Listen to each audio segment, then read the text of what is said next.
I'm Thomas Kaplan reporting for DealBook.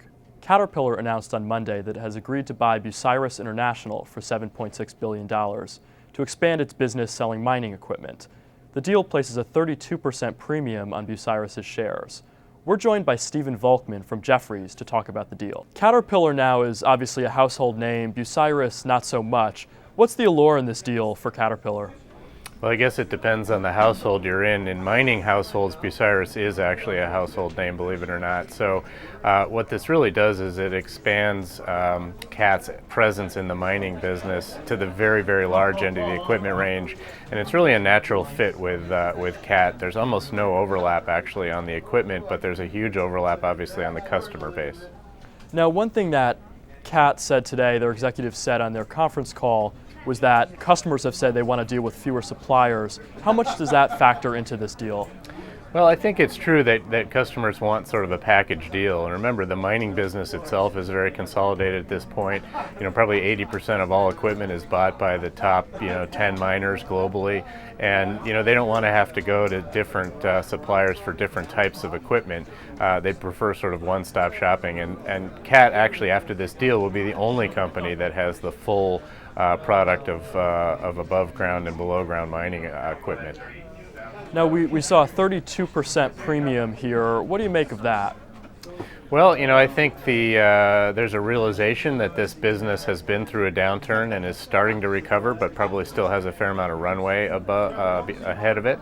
And so, I think it's normal that you'd expect some sort of a premium. I mean, CAT believes we're at the beginning of a multi-year mining expansion cycle. And so, you don't pay sort of bottom of cycle multiples for these things.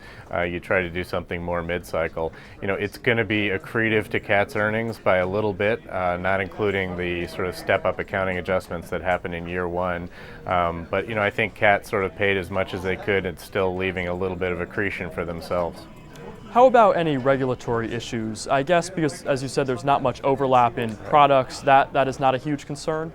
Well, there's one area where there's overlap, and that would be on the large mining truck business.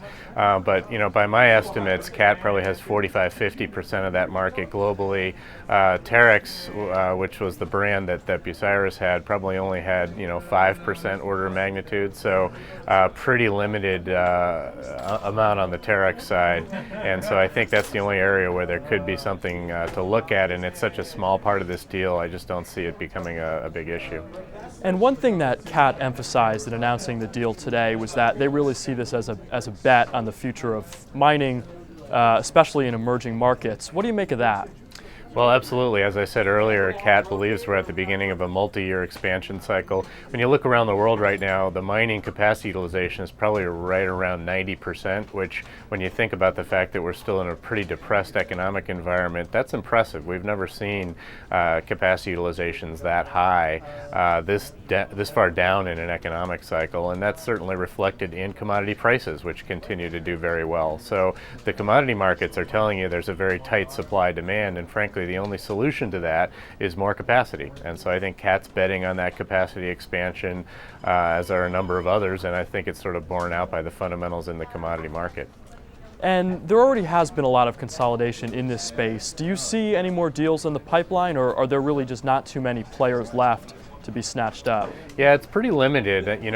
Joy Global is the other one that actually is very, very similar to Bucyrus, so the very large mining equipment, but not so much the trucks and the smaller hydraulic excavators. You could get a deal, I suppose, potentially one of the Japanese producers like Komatsu could get interested, but it becomes a very, very big pill for these guys to swallow, and I think there would be a big hurdle to getting that done. Thank you, Steve. All right, my pleasure. I'm Thomas Kaplan reporting for DealBook.